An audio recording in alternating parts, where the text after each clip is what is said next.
Why does a 90-second clip from your childhood TV show make you feel more emotions than a brand new blockbuster? Why do your parents' 80s music hit different than today's hits? The answer lies deep in your brain's wiring, and scientists are finally uncovering why nostalgia isn't just a feeling, it's a neurological phenomenon. From the moment you were born, your brain was building a nostalgia machine, and the 90s? They were the perfect decade to encode those memories. Stick around as we explore the science behind why you're obsessed with the past. The neuroscience of nostalgia. What's actually happening in your brain? When you experience nostalgia, it's not just your emotions going haywire. Brain imaging studies using fMRI technology show that nostalgia activates multiple regions simultaneously: the medial prefrontal cortex, which handles self-referential thinking, the posterior cingulate cortex, linked to autobiographical memory, and the insula, which processes emotions and bodily sensations. Essentially, nostalgia is a full brain experience. It's you, your memories, and your feelings all firing at once. Neuroscientist Konstantin Sedekides at the University of Southampton found that nostalgia creates a warm glow effect in the brain, releasing dopamine, the same neurotransmitter that makes us feel reward and pleasure. It's not imaginary. Your brain literally feels good when you reminisce. The critical window: why the 90s stick differently than other decades. Researchers have discovered something called the reminiscence bump, and it's the key to understanding why the 90s feel so nostalgic for millennials. Between ages 10 and 30, your brain is exquisitely primed to encode memories with emotional intensity. This window coincides with identity formation, first loves, musical discoveries, and major life transitions. The 90s fell directly into this golden zone for millions of people. You were old enough to remember, young enough to find everything novel and exciting, and neurologically at peak memory formation capacity. Your brain literally created deeper, richer memory traces of the 90s than it does of 2024. It's not that the 90s were objectively better, your brain just encoded them in surround sound and technicolor. The emotional regulation function: nostalgia as a mood booster. Here's something that might surprise you: nostalgia isn't frivolous emotional indulgence. It serves a genuine biological purpose. Studies show that nostalgic feelings increase life satisfaction, boost mood, and even reduce stress and anxiety. When you're feeling down, your brain naturally craves nostalgic memories because they activate reward systems and remind you of times when you felt secure and happy. Psychologist Erica Hepper found that people who experienced social exclusion were more likely to seek out nostalgic content. It's your brain's way of self-soothing. The 90s represent a pre-digital, arguably simpler time for many people. Nostalgia for that era becomes a form of psychological relief in our current hyper-connected, anxiety-inducing world. Your 90s obsession isn't weakness, it's your brain doing emotional maintenance. The scarcity principle: why limited 90s content makes us crave more. Here's a counterintuitive aspect of nostalgia. Because 90s culture happened before the internet made everything permanent and searchable, it carries an air of scarcity. You can't just pull up every episode of your favorite show on demand, or at least, you couldn't for decades. This scarcity makes rediscovering 90s content feel like archaeological treasure hunting. Limited VHS copies, rare MTV footage, obscure band recordings that only existed on mixtapes, these artifacts become precious. Your brain treats scarce items as more valuable. This is why a 90s-themed bar feels more thrilling than a modern-day one, and why finding a complete DVD box set of a beloved series feels like winning the lottery. In our current age of infinite streaming, the 90s feel genuinely rare and therefore genuinely valuable to our brains. Identity formation and the 90s imprint: why this decade defined a generation. Between ages 10 and 25, you're not just learning facts, you're building your identity. Music, fashion, TV shows, games, and cultural touchstones become part of your personality architecture. If the 90s were your formative years, then the entire decade is woven into who you are as a person.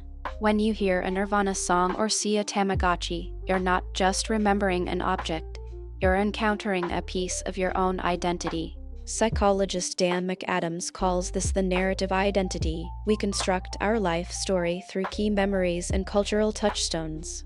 The 90s are literally part of your autobiography. That's why nostalgia for this decade feels so personal and so persistent. You're not just missing the past, you're reconnecting with a version of yourself.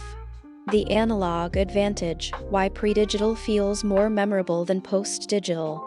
Here's something neuroscience is just beginning to understand. Memories encoded analog environments seem richer and more vivid than those encoded in hyperdigital ones. The 90s were analog or newly digital. You watched TV commercials, listened to radio DJs, rented movies from video stores, and had delayed gratification for everything. This created what researchers call cognitive spacing. Because you couldn't access everything instantly, you actually thought about it more. You anticipated Friday night TV, you saved up for new CDs, you planned trips to the arcade. This anticipation and scarcity of access actually made memories stick harder. Modern life's infinite instant access paradoxically creates less memorable moments. When you can watch anything anytime, your brain doesn't flag these moments as special. The 90s felt special because they were paced differently, and your brain still remembers that scarcity. You're not romanticizing the past, your brain genuinely encoded it with more intensity. Social connection and shared narratives, the 90s as collective memory. One of the most powerful aspects of nostalgia is that it's shared. If you grew up in the 90s, you have automatic bonding material with millions of other people. Watching the Friends finale, debating which Spice Girl was best, arguing over PlayStation vs. Sega Genesis. These weren't individual experiences, they were cultural events. When your brain recalls these moments, it's not just recalling personal memories, it's recalling moments of social connection and belonging. Neuroscience shows that shared memories and collective experiences activate the brain's social bonding systems. The 90s represents a simpler pre-social media time when cultural moments felt genuinely collective because fewer options meant more shared experiences. Today's fragmented media landscape means there's no single 90s equivalent moment that unites everyone. Your nostalgia for the 90s is partly nostalgia for a time when everyone was literally on the same page. Your brain misses that synchrony. The bittersweet biology, why nostalgia always has an edge of sadness. Here's the complicated truth: nostalgia isn't pure joy. Brain studies show that nostalgic feelings are bittersweet. They activate both reward centers and sadness centers simultaneously. This is because nostalgia is inherently about loss. When you feel nostalgic for the 90s, you're mourning the loss of that time period, the loss of your childhood, and in some cases, the loss of people who were part of those memories. This bittersweet quality actually makes nostalgia more memorable and more powerful. The combination of joy and sadness creates emotional resonance in your brain. That's why 90s nostalgia hits so hard. It's not just remember the good times, it's remember the good times that are gone. Your brain is acknowledging the passage of time and the inevitability of change. This isn't a flaw in nostalgia, this is its essential nature. The slight sadness is what makes it feel real. Marketing exploits this hardwiring, how companies profit from your brain's nostalgia circuitry. Here's where it gets cynical. The entertainment and fashion industries have thoroughly mapped this neuroscience. They know that nostalgia sells because they understand how your brain works. Every 90s revival, every throwback fashion trend, every The Office reboot is engineered to trigger your reminiscence bump and your reward circuits. Companies aren't bringing back the 90s because they suddenly thought it was cool. They're bringing them back because they have neuroscience data showing that nostalgic content generates engagement, purchases, and loyalty. When you buy that retro shirt or subscribe to watch old shows, you're not making a free choice. You're responding to stimuli that your brain is neurologically programmed to crave. This isn't to make you feel manipulated, but rather to make you aware. Your nostalgia for the 90s is both genuine and exploitable. Knowing this can help you engage with nostalgia more consciously. The future of nostalgia, what your brain will miss about the 2020s. Before we wrap up, here's something to consider. The nostalgic memories you're creating right now will be the ones you miss 15 years from now. Your current decade, despite its challenges, is being encoded in your brain with the same intensity as the 90s were. The bizarre period of lockdowns, the memes that sustained you, the TikToks you thought were stupid, the relationships you formed through screens. These are your new memory traces. Neuroscience tells us that you're not actually missing the 90s because they were objectively better. You're missing them because your brain happened to be at peak encoding capacity while you were living through them. Future neuroscientists will probably find the same reminiscence bump pattern in people who grew up in the 2020s. They'll miss the early internet and early social media the way you miss dial-up and MTV. Your brain is always encoding, always preparing for future nostalgia. The 90s won't always feel special, something else will eventually take their place. So the next time you find yourself down a 90s rabbit hole at 2 a.m., scrolling through old Britney Spears music videos or bidding on vintage Pog collections, remember, your brain isn't being irrational.